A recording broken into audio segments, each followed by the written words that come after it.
And good afternoon to all of our participants today. We greatly appreciate you joining us and the interest in the SBA's Section 8A Business Development Program. As you can see from the screen that you're looking at, we're going to talk about the 8A program, what the purpose of this program is. We're briefly going to cover some of the eligibility criteria. We're going to talk about some of the benefits around the programs and the opportunities associated with this program. There is an extensive slide deck that's associated with this webinar that will be provided on YouTube along with the full webinar, probably about 4 days following this webinar. The YouTube address will be included in the deck, so please be sure to get that address when we cover that next. So we're going to talk about what is the 8A Business Development Program. Next slide. As you can see on the screen, we're basically introducing you here to the originations of the 8A program, talking about the public law. And the reason we're showing you that is because that really tells us what this 8A program is all about. When this program was legislated, it was legislated probably to the surprise of everyone, as a business development program. And in doing so, Congress determined that because of unequal access to the normal resources required to start and operate a business, like financing, access to capital, access to human resources, technical resources, and other necessary factors to successfully operate a business, and particularly contracting opportunities, that individuals who were described as disadvantaged individuals had an unequal access to the marketplace. This program was legislated to facilitate the business development assistance necessary to help overcome those discrepancies or those inequalities that they had experienced. Among those tools that were being provided by this law was contracting. So let's start out with the notion that the 8A program is a business development program. It is not a contracting program. And it was actually legislated under two sections of the Small Business Act. One section we refer to as Section 7J. And that is the section of the Act which talks about the types of business development assistance that is to be provided through the 8A program and the purpose of the 8A program. The 8A section of the Act is essentially the section of the Act that allows for the contracting activities that occurs in the 8A program. The rules governing the 8A program are described in Chapter 13 of the Code of Federal Regulations, Part 124. I would encourage everyone to review those regulations. They're easy to access. You can access them on the website that's noted on the slide. And just make sure that whatever regulations you look at, whatever you pull up on the internet, that it has a date of March 2011. And additionally, regulations governing the 8A program are found in the FAR under Part 19, which describes the small business programs and the federal acquisition regulations governing contracting under the 8A program. Again, that's accessible online under the website noted on this slide. Next, please. So what are the objectives of the 8A Business Development Program? And these are pretty much straight out of the statute: to promote the business development of small business concerns owned and controlled by socially and economically disadvantaged individuals, and to promote the competitive viability of these firms, and to clarify and expand the program for procurement for the United States. Now, what that last one really means is that we are essentially expanding the number of companies that have the ability to produce and provide for the services that are required for the operations of the government. Moving to the next slide. So how does this program operate? This program is essentially divided into two stages. It's a 9-year program. The first 4 years of the program are considered developmental. And during those 9 years, during those first 4 years, the intent of the SBA is to provide as much assistance and much contracting activity as we possibly can. But keeping in mind that this is a business development program, during those years we're trying to develop the company to the point where it has developed the resources and infrastructure to prepare to exit the program. The next 5 years of the program we refer to as the transitional stage, and that's when things start to change for firms in the 8A program. During those years, we're looking to wean you off of the support provided by the 8A program and to look for more dependency on opportunities that you are able to obtain competitively outside of the 8A program. Those opportunities can be both governmental or private sector, and there is a requirement during that period that we look at in respect to the level of activity you generate outside of the 8A program. Moving to the next slide. So once you get in the program, as I mentioned, this is a 9-year program. You can essentially leave the program before 9 years or after 9 years. Now, how do you do that? Well, a number of firms will find that the program doesn't really work for them, so they will voluntarily withdraw early, or they will themselves decide that we've met the objectives of the program. We've met the objectives that we set forth for our company when we came into the program, so they will voluntarily early graduate from the program. Some firms will complete the program in 9 years. That means that they went through the entire 9 years and their 9-year term is up and they are automatically removed from the program. And then there's graduation from the program. Now, graduation can be after 9 years, which means that following your 9 years in the program, it's determined that you stayed in the program for 9 years and you left the program meeting the objectives that you set out to achieve.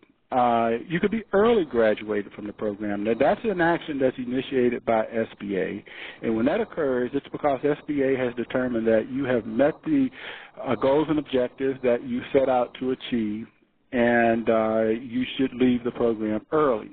And then, of course, you can be terminated from the program, and termination is an adverse action, which means that you leave the program because you have violated a rule associated with the program.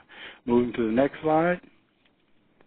As I mentioned before, we're going to talk a little bit about our eligibility criteria for the program. However, as many of you may be aware, we have another webinar scheduled for next week. That webinar next week is going to focus on the eligibility criteria, but more importantly, it's going to focus on what is considered a good application, and we're going to talk a little bit about why firms are the predominant reasons why firms are denied participation in the 8A program and how to submit a successful application. Next slide. So the program, as legislated, was designed to assist firms that are small businesses that are owned by individuals and controlled by individuals who are socially and economically disadvantaged and who are of good character.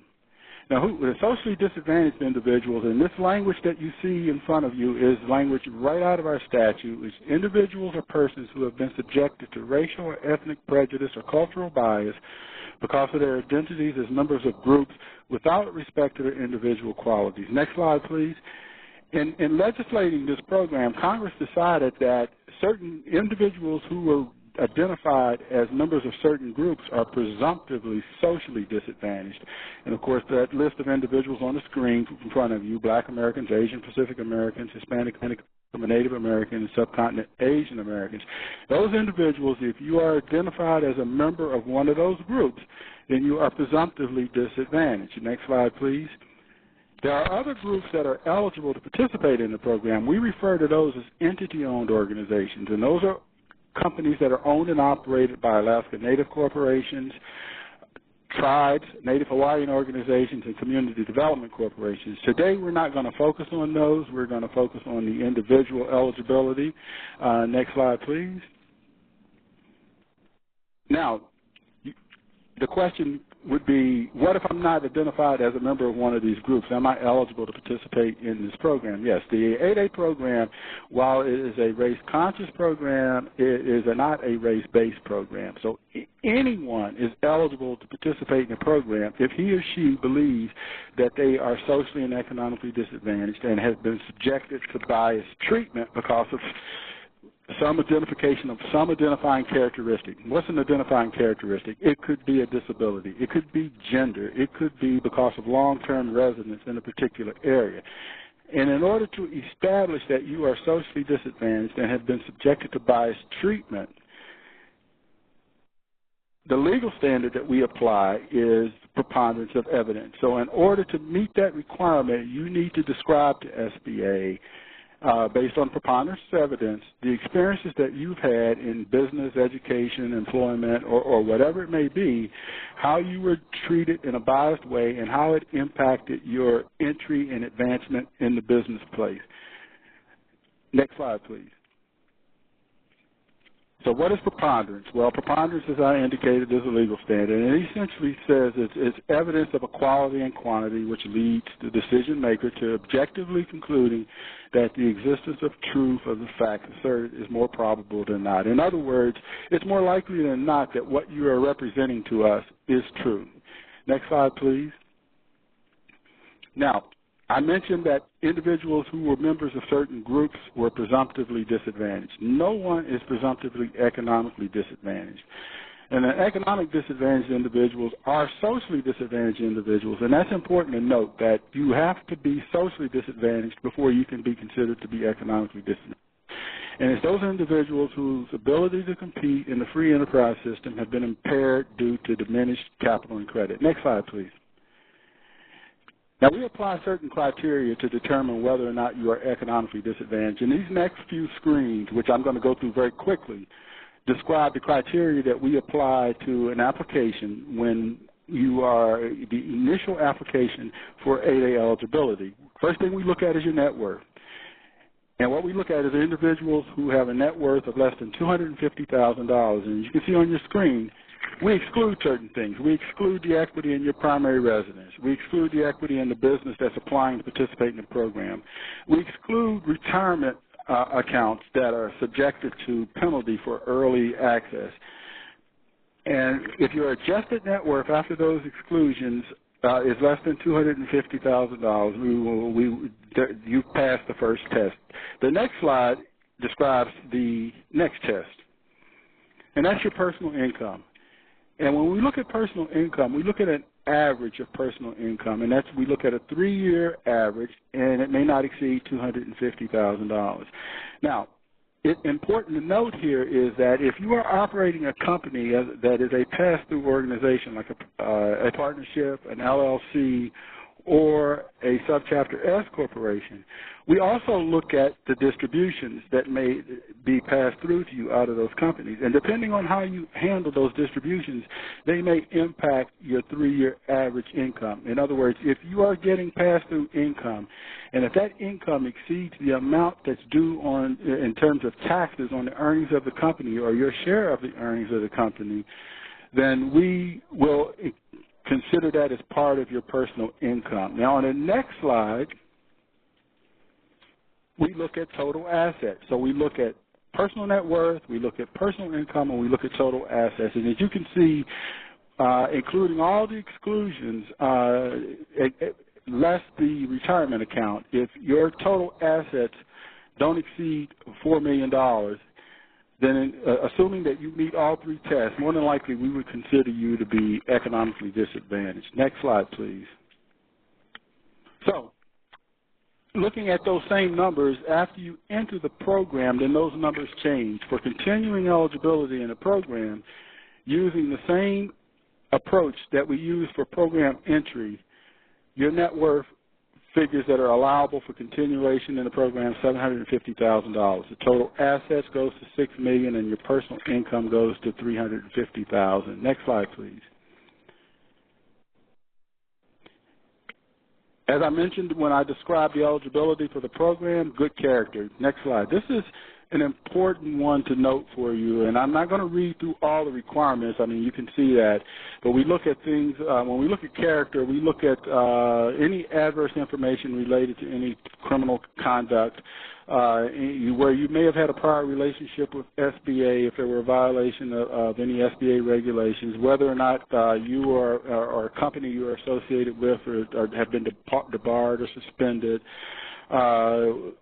where there's an indication of a lack of business integrity, whether you're incarcerated or on parole or probation, whether you, and more importantly, whether you have failed to pay a financial obligation to the federal government. That could be a student loan, that could be taxes, or any other type of obligation that you may have been due to the federal government. These are important things, and the reason it's important is because part of the application, we're going to ask you these. So it's very important to make sure that you are very forthcoming in answering. A positive answer to any of these questions doesn't necessarily lead to ineligibility. A negative answer where there should have been a positive answer will lead to ineligibility. Next slide, please. Now, this is an area that I want to focus on. This is what we call potential for success. And one of the requirements for the program, it's a business development program, and coming into the program, one of the things that you need to demonstrate is that you have the ability to successfully perform in the program. And while this program is not a contracting program, a major focus of the program is the ability to assist in the development of your company through the provision of federal contracts. Next slide, please. So, for those purposes, when you apply for the program, we evaluate your company for potential for success. And I have to tell you, this is one of the highest factors, or one of the areas where we have the highest decline rate, is in the area of potential for success. So what do we look at? First of all, when you apply for the program, you apply to participate in the program in a particular industry. We refer to that as your primary NAICS code, North American Industry Classification Code system. So let's say you are a construction company and your primary NAICS code is associated with one of the areas of construction. So we look at you and we determine, first and foremost, have you, based on the information you provide, tax returns, have you been operating in that business, in that industry for at least 2 years? Do you demonstrate sufficient financial capability to capitalize the company, provide bonding, service your debt, pay your bills, pay your employees? Do you have the necessary management and technical capability to actually perform in this industry? Now, as an individual who is applying, who's saying that he or she is disadvantaged, we don't require that you have both managerial and technical capability. We require that you have one or the other. But the business itself must have both. Next slide, please. So when we look at management, we look at your education, your experience in training, and particularly related to the primary industry. And we look at the past performance of the company. Now, why do we do that?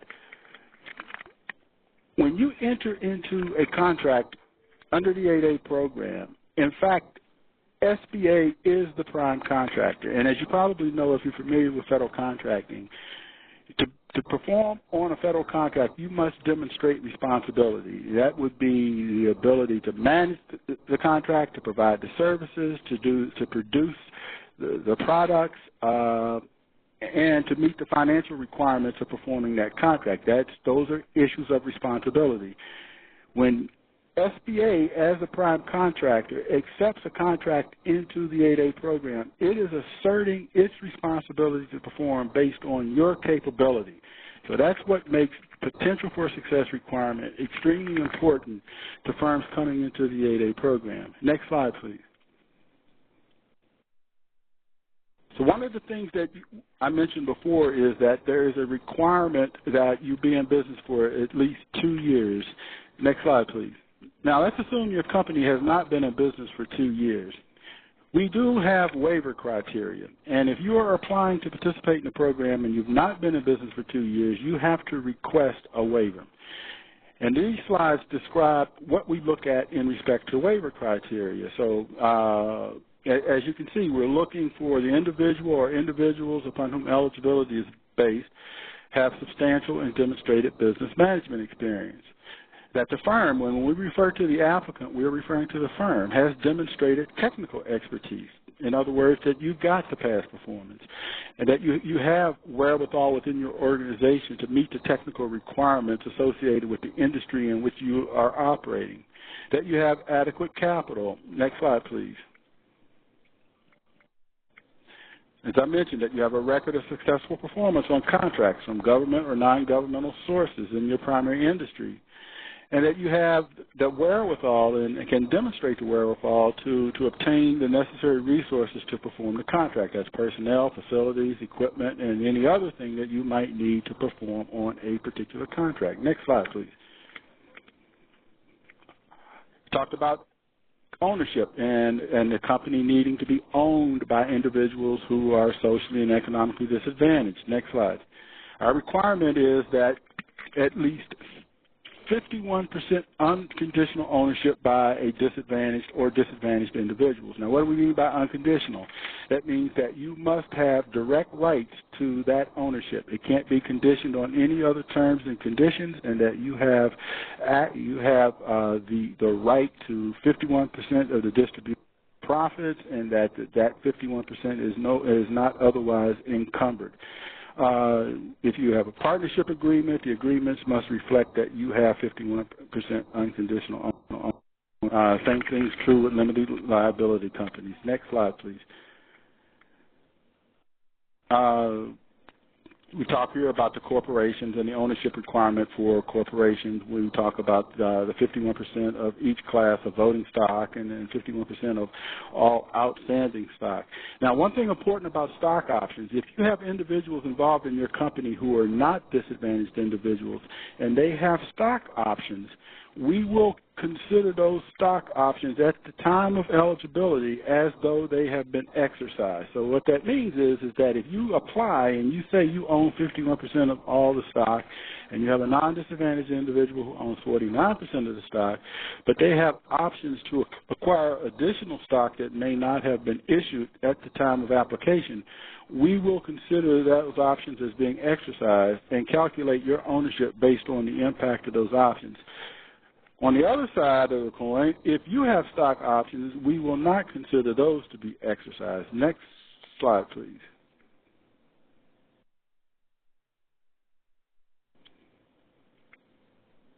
You can only use your eligibility to qualify one firm in the 8A program.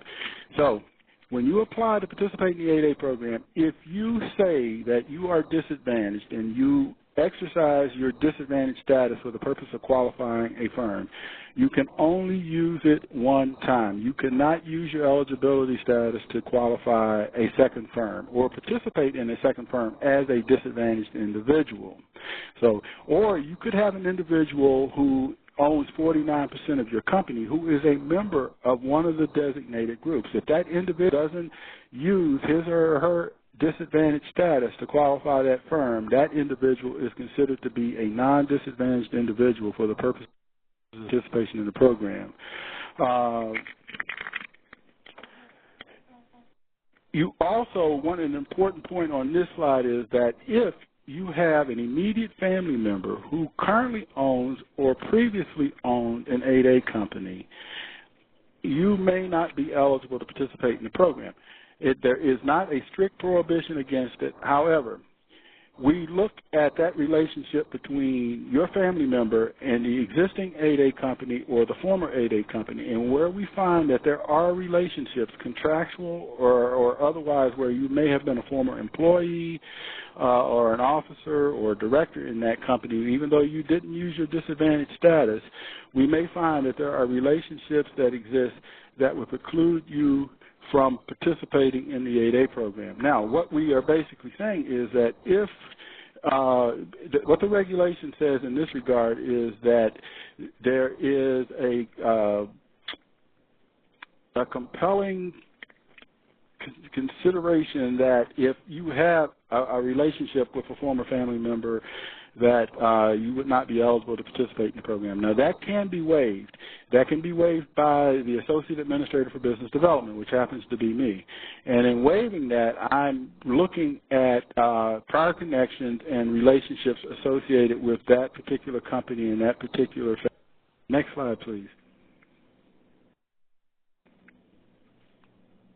As I mentioned before, the individuals upon whom eligibility is based must demonstrate that he or she controls the company and manages the company on a daily basis. Next slide, please. And I'm not going to go through all of these slides to any great degree because we're going to talk about this a little bit more next week in the webinar on eligibility. But when we look at control, we look at the agreements, if there's a partnership, if it's a liability, limited liability company, or if it's a corporation. We look at what the corporate papers say about the management and control of the company. Next slide, please. When we look at corporations, we look at the board of directors. We look at how your ability to establish quorum. Next slide, please.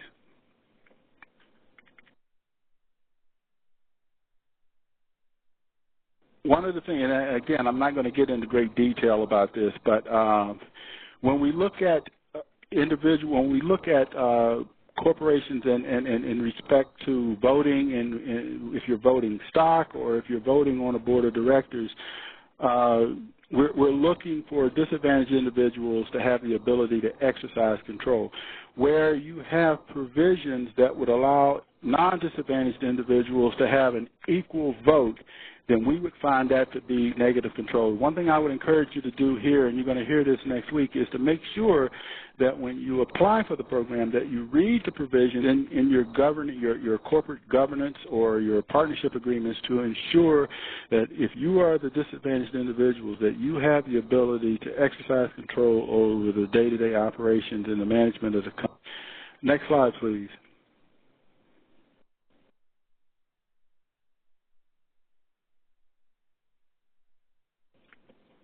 And you'll have an opportunity to read through these slides yourself, so I'm not going to go through these. But again, this is talking about how we look at the voting requirements and what your corporate or corporate documents say or what your agreements say in respect to those issues. Next slide, please.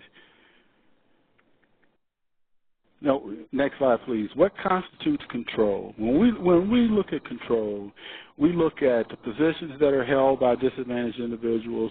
Who are the highest compensated individuals? Who has the ability to hire and fire? Who sets policies? Who's actually committing the firm in respect to contracts, and who's signing the contracts?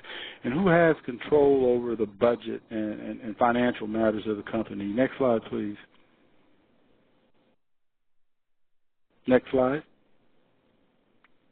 So some of the tests to look to determine whether or not you control the operations of a company. Do you devote full time to the business? Do you have employment outside the company? Are you operating other businesses? We expect that the individuals who are applying as the disadvantaged individuals who will be in control of this company actually devote full time to development of this company. As I mentioned, this is a business development program, and we expect that you will commit yourself to developing the necessary resources and infrastructure to build a successful company. And in order to do that, we feel that you need to devote full time to the operations of this business. That doesn't mean that you don't have the ability maybe to teach a class somewhere, or you may have some other outside activities that are going on, as long as they don't detract from your ability to manage this company on a full-time basis. And do you have the necessary managerial experience to be able to control the operations, or do you have to rely on someone else for those purposes? And again, and if you don't have the technical capability, do you have the managerial wherewithal to manage the individuals who do have the technical expertise or who may be providing critical licenses to your company? Next slide, please.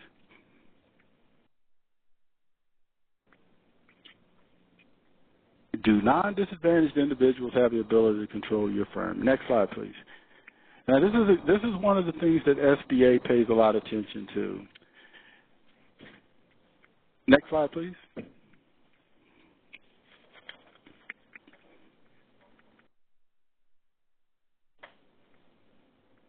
Okay, we're having a technical difficulty moving to the next slide. But when we look at whether or not non-disadvantaged individuals have the ability to control the firm, we look at things like contractual arrangements that exist that allow non-disadvantaged individuals to control the firm.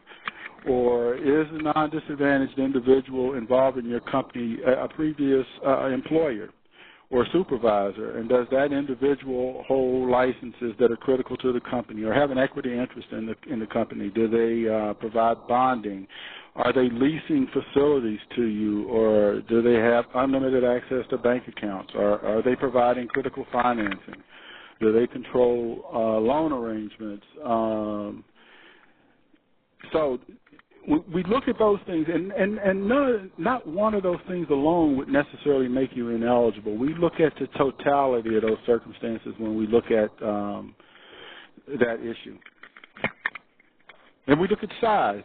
And obviously, to qualify to participate in the 8A program, you must be a small business. And we follow our size regulations in respect to size, determining your size. So your size is based on your primary NAICS code, the average revenues over a 3-year period, and that information is available in Chapter 13 of the Code of Federal Regulations, Part 121. So I would suggest that you take a look at that. And particularly if you're planning on participating in next week's webinar, you should you take the opportunity to look at these things so that you would be prepared to have your questions answered regarding these particular issues. Next slide, please. A little bit about application processing. Next slide, please. This slide sort of lays out the general rules around application processing. When you originally submit your application, the first thing that happens is that we screen it. We typically try to do that in about 15 days. If the application is incomplete, then we'll contact you and request the additional information that we deem to be appropriate. Once we get a complete application, once we have an application that we deem complete, we try to process applications within 90 days. Now, to be honest with you, that doesn't happen all the time, and it depends on the complexity of the application. Right now, we're probably averaging about 75 to 80 days on applications, but keep in mind that's based on when we have accepted an application as being complete. If you are declined on the original application, you have an opportunity to request reconsideration. And you have to do so within 45 days of the date of the decline. If you are declined on reconsideration, then you have to wait 12 months before you can reapply.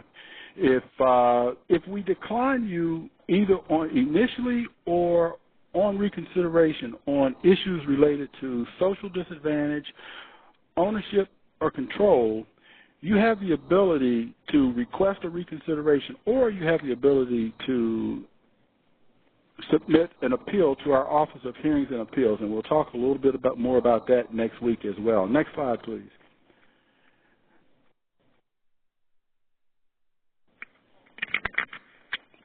So while we're getting the next slide up, just a couple of notes.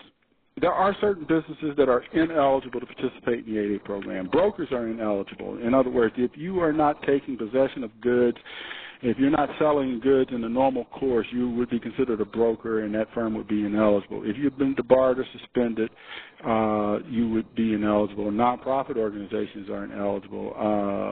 And then there are certain franchises that may be ineligible, but those are things that we have to look at on a case-by-case basis. And as I mentioned about individuals only being able to participate once, a business may only participate once. And even if you were to purchase a business that had previously participated in the program, that firm would also be ineligible. And again, any person who's used this disadvantaged status to qualify another firm would no longer be regarded as a disadvantaged individual and would be ineligible to participate. Next slide, please. Okay, this slide basically shows you the checklist that we require that for 8A applications, and again, this checklist is pretty much delineates what we're looking for in an 8A application. We're going to cover that again next week, but as you can see, there's an opportunity for you to look at this checklist. It's online at that particular portal noted at the top of that slide. Next slide, please.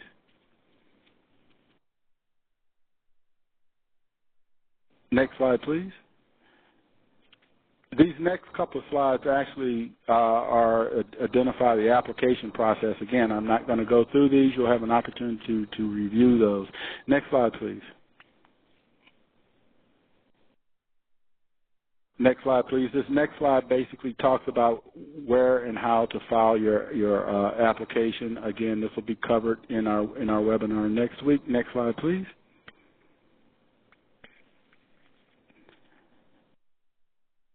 This slide basically shows, we have two offices that actually handle the processing of applications. One is in San Francisco, one is in Philadelphia. The addresses are noted on this slide. And this map pretty much shows the parts of the country that are covered by those offices. Next slide, please.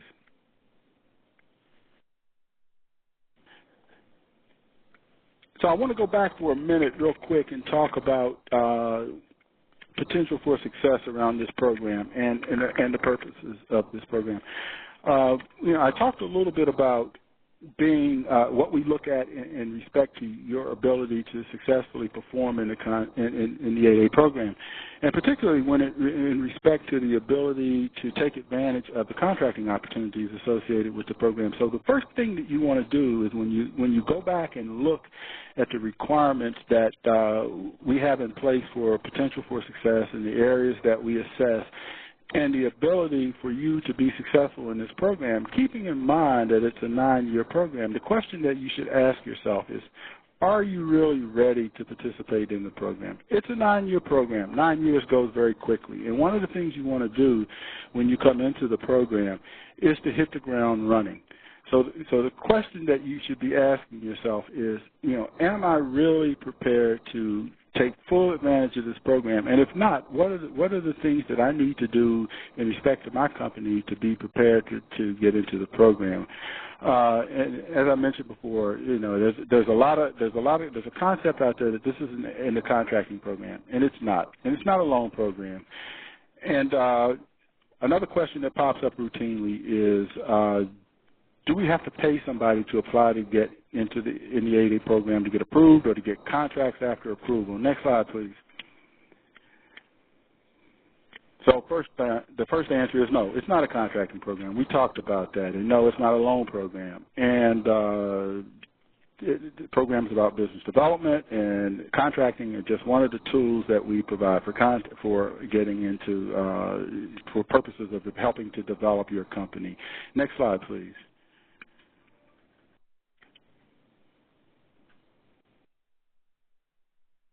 Do you have to pay someone to get approved? No.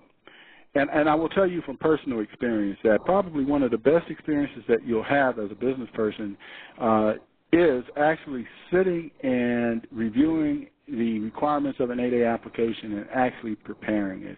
And I can tell you from personal experience that there have been a number of occasions where we have denied applicants based on issues associated with the documentation provided. And the response that we usually get is that, well, that was prepared by my accountant, or it was prepared by my consultant. Well, ultimately, when you submit an 8A application, it's your signature on that application, and you're indicating to the SBA that you are providing the information that truly represents circumstances associated with your company. With that in mind, I would suggest that if you decide to apply for the 8A program, and particularly following the webinar next week, make certain that you completely review your application before you submit it, regardless of whether you prepare it or not. But to really, I think most of the individuals who have prepared their own application have found out things about their business that they were not fully aware of, simply because in setting up their company, they relied on consultants or accountants or attorneys who prepared documents that they themselves did not read or paid much attention to what they actually say. So that's an important point. Make sure that you fully review the information that you submit to SBA. Whether or not you decide to use an outside business and pay someone to help you prepare an application, that's a personal decision, and that's something that you have to decide yourself. But again, no one knows your business better than you, and you should be involved in that process. Next slide, please. Next slide, please. So you get in the 8A program. What's the first thing that's going to happen? Is someone going to give you a call and say, we have contracts for you? No, that's not going to happen.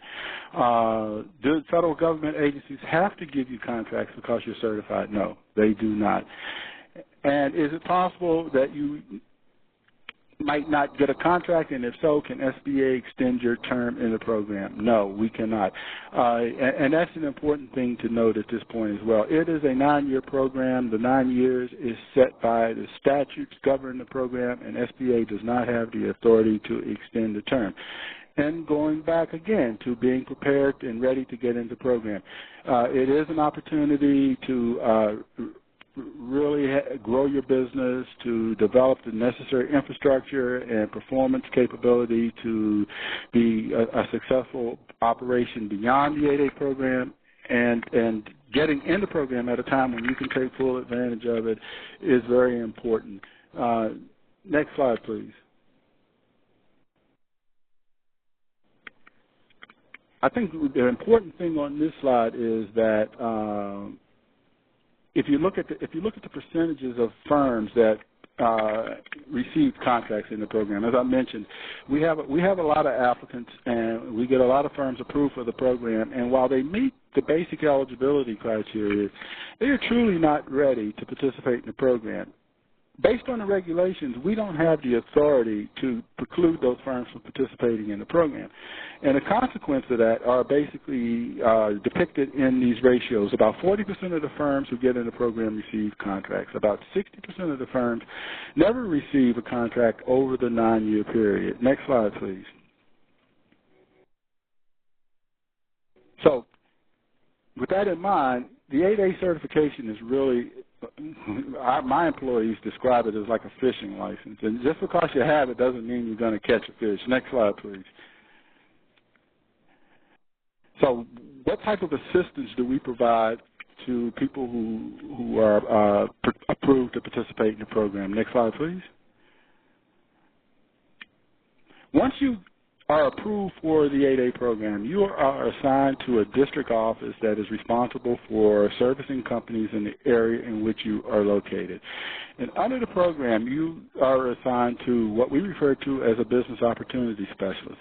That person is responsible for facilitating your business development assistance. So the first thing that happens when you get approved for the program is you have to develop a business plan.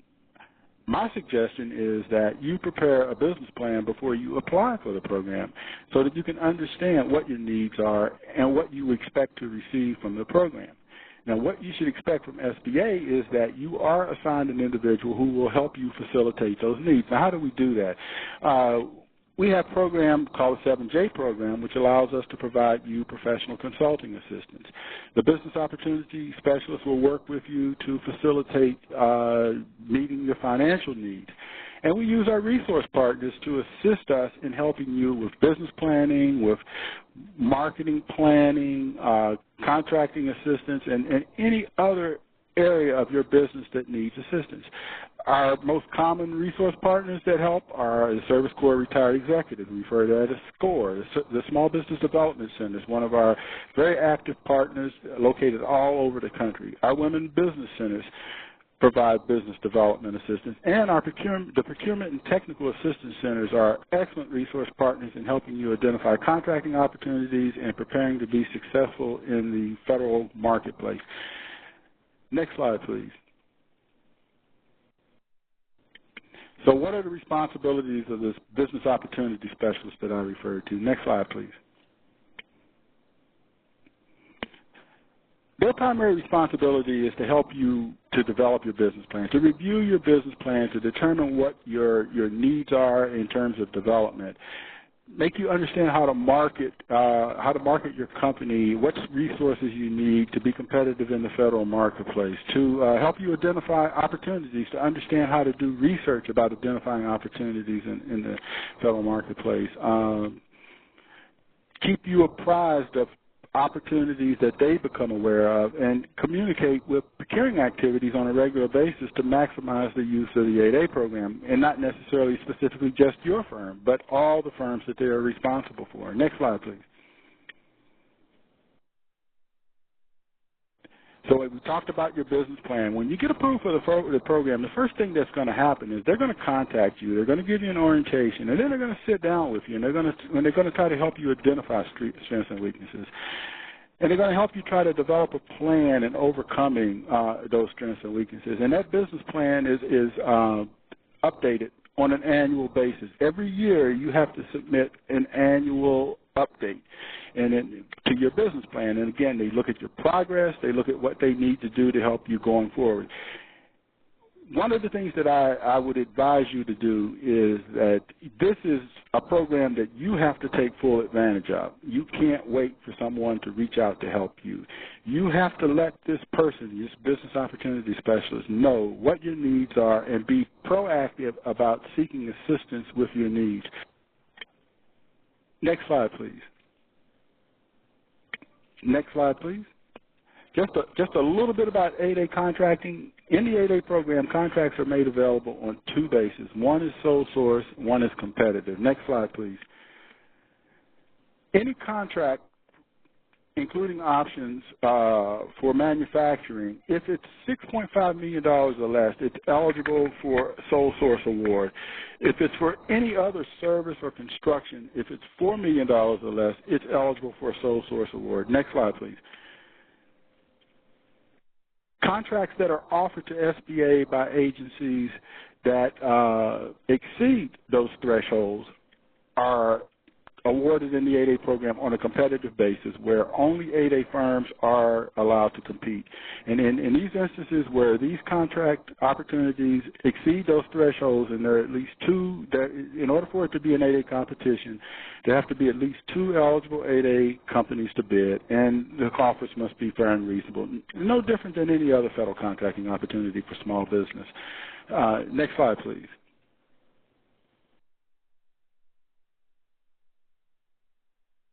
That map demonstrates the SBA district office network. You'll access that online, and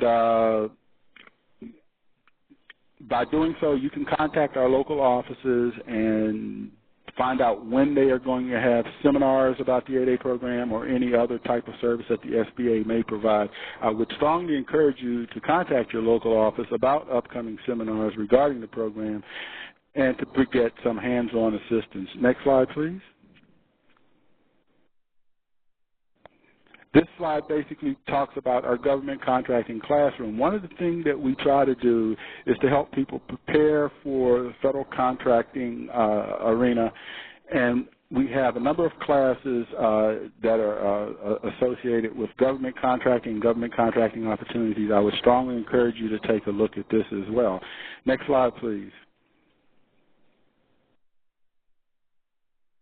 This slide talks about our upcoming webinar. And with that, I would like to say I know I ran through a number of things very quickly, but I wanted to just give you kind of a brief overview of the program, the opportunities, and the benefits of the program. And I do strongly encourage you to participate in our webinar upcoming next week. And with that, I'll be happy to try to respond to as many questions as I can within the time that's allotted.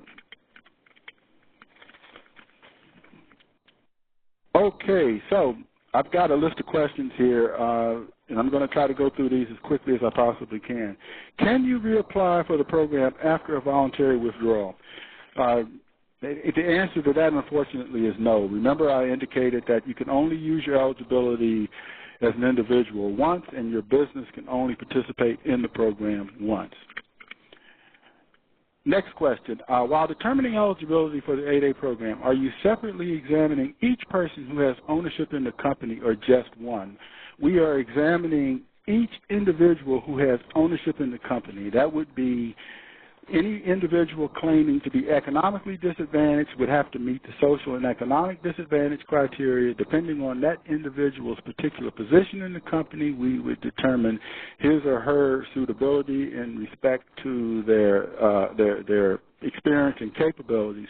When we look at non-disadvantaged individuals, we are looking at those individuals in respect to the influence and their role in the company and whether or not they would have the ability to actually exercise control over the company. Now, keep in mind that our intent is to ensure that the benefits of the program flow to the intended individuals, and those would be the individuals who are considered disadvantaged for the purposes of that firm's participation in the program. Would a disabled veteran fall into the disability entitlement of the 8A program? When we look at an individual who is disabled, what we look at is a distinguishing feature. So you have a disability that has, as a consequence of that disability being recognized by American society, you have been subjected to bias treatment. So let's say that you are, as a consequence of your disability, you are sight challenged. Well, because you are sight challenged, you have suffered certain types of biases. So whatever your disability is, the bias has to be associated directly to that disability, not the fact that you are disabled. And that disability has to be something that is recognizable to American society. Next question. Is it possible for employees, not directors, to work for more than one company or another 8A company? Interesting question. It's possible. However, keep in mind that when you have employees or shared employees, in particular, we would be looking at the relationship between your employees, your company, and the company that you are sharing your employees with. And there's a potential there for affiliation. And when we look at affiliation, there's a potential that you could run into issues of control, and you could also run into issues related to size. Depending on the size of that company that you are sharing employees with, you could be deemed not to be a small business. If a firm receives an email declining the application, but the hard copy comes much later, when does the 45 days start for reconsider? And that question is in respect to requesting a reconsideration. And keep in mind the rule says that you must request reconsideration within 45 days. Our regulations say that the 45 days start from the date that you received your first notice. So if in fact you receive the email notification, then the 45 days starts from the date of the email notification. The next question, does SBA pre-screen applications before they are formally submitted?